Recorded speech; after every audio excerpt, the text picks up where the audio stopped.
ఈరోజు కడపలో జరిగేటటువంటి ఏదైతే తెలుగుదేశం పార్టీ యొక్క పండుగ ఏదైతే చిన్న సైజు కార్యకర్తల నుంచి పెద్ద సైజు నాయకుల వరకు కూడా ఈరోజు అందరూ కలిపి వసుదైక కుటుంబంలో జరిపిన పండుగ ఈరోజు మహనాడు అంటారు. ఆ మహనాడుకు సంబంధించి విషయాలు తెలుసుకునేటానికి మనతో ఉన్నారు బద్యాలంబర్ రితీష్ రెడ్డి ఉన్నారు. వారిని అడిగి తెలుసుకుందాం. సార్ నమస్కారం. ఈరోజు ఈ మహనాడు ద్వారాగా రాయలసీమకి ఏదన్నా అంటే పథకాలు కానీ ఏమన్నా స్పెషల్గా ఏమన్నా ప్రకటించబోతున్నారు? మీరు ఈ మహనాడు కార్యక్రమం ఖచ్చితంగా ఈరోజు కడపలో జరగడం చాలా సంతోషమైన పరిస్థితి కార్యకర్తలు కానీ అందరికీ. ఎందుకంటే గత పార్టీ పెట్టినాయించి ఎప్పుడు ఇక్కడ జరగలేదు. మీరు ఇందాక చంద్రబాబు నాయుడు గారి ప్రసంగం వినింటే మిషన్ రాయలసీమ కానీ ఇది కానీ ఆయన ఆనాడు పవర్ పాయింట్ ప్రజెంటేషన్ పెట్టి ఇరిగేషన్ సాగు త్రాగునీటి మీద కూడా ఎప్పుడు ఆయన మాట్లాడు.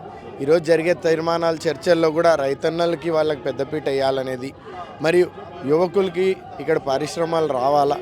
సో ఆ రోజు లోకేష్ అన్న పాదయాత్రలో కూడా మిషన్ రాయలసీమ మీద డిక్లరేషన్ ఇవ్వడం కూడా జరిగింది. ఎందుకంటే యువకులు అనేక మంది వలసలు బట్టి పోతున్నారు.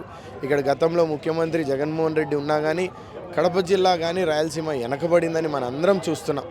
అందుకే ఇందాక లోకేష్ అన్న కూడా 6 సూత్రాలతో ముందుకెళ్ళినప్పుడు కూడా అనేక పథకాలన్నీ తీసుకొని రావాలనేది మీరు కూడా ఈరోజు అధినాయకులందరూ ఈరోజు ప్రవేశపెట్టిన ఎన్నిక కాబట్టి రేపు ప్రవేశపెట్టి వాళ్ళు ఎన్నికఉండడం జరిగిన తర్వాత ఆ స్పీచ్లో ఖచ్చితంగా ఉంటుందని మా అందరి ఆలోచన.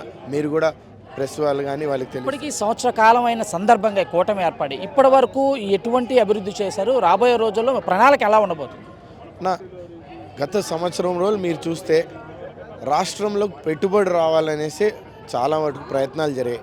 ఇండస్ట్రీస్ కూడా మీరు చూస్తే వస్తున్నాయి. ఎందుకంటే ప్రధాన సూత్రం 20 లక్షల ఉద్యోగాలు ఇవ్వాలనేదే మన అందరం అనుకుంది.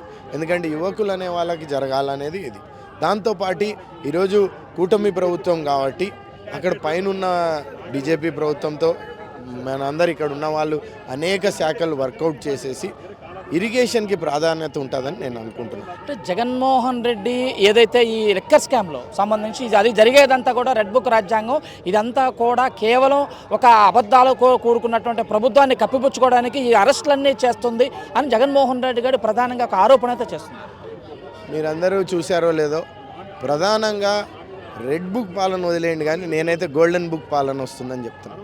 ఇది ఎందుకంటే ఇప్పటి నుంచి ఈ రోజు వరకు మనం ఒక విధంగా సిస్టమ్ని గాడికి తీసుకొని వచ్చినాం. ఈ లిక్కర్ స్కామ్లే కాదు, అనేక భూ స్కాములు అన్నీ ఉన్నాయి. వీటితో ప్రభుత్వం గత ప్రభుత్వం మీద విసిగిపోయి ఒక చేతిలో మంచి ప్రభుత్వాన్ని మా చేతిలో పెట్టారు. కానీ ఈ ప్రణాళికలు మనం చెప్పినటువన్నీ సూపర్ 6 అవన్నీ కూడా అనౌన్స్మెంట్ మీరు విన్నారు ఇందాక చంద్రబాబు నాయుడు గారు.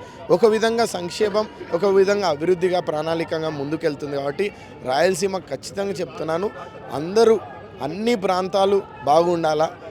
మేము రాయలసీమ వాళ్ళం కాబట్టి మాకు కొంచెం స్వార్థం ఉండొచ్చు, వెనకబడినామని, కానీ అన్ని ప్రాంతాలకు అనుగుణంగా ఏ విధంగా అభివృద్ధి ఉంటుందని తెలియజేస్తాను. జగన్మోహన్ రెడ్డి గారు జైలుకి వెళ్ళొచ్చు అని అనుకోవచ్చా?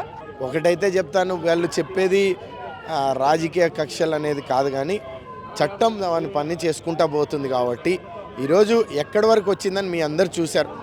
సో సిస్టమ్ ఇప్పుడు దర్యాప్తు స్టేజ్లో ఉంది కాబట్టి నేను ఏది మాట్లాడినా రాంగ్ కావచ్చు. కాబట్టి అందుకే నేను చెప్తున్నా, ఎవరి దాంట్లో దోషులైనా వాళ్ళని ఖచ్చితంగా నిలబెడతాం, చట్టపరంగా చర్యలు ఉంటాయని మేము తెలియజేస్తాం. థ్యాంక్ యూ అన్న. ఇది రెడ్ బుక్ రాజ్యాంగం కాదు, ఇది గోల్డెన్ బుక్ రాజ్యాంగం అంటున్నారు మనతో పాటు ఉన్నటువంటి ఎమ్మెల్యే రిత్విక్ రెడ్డి.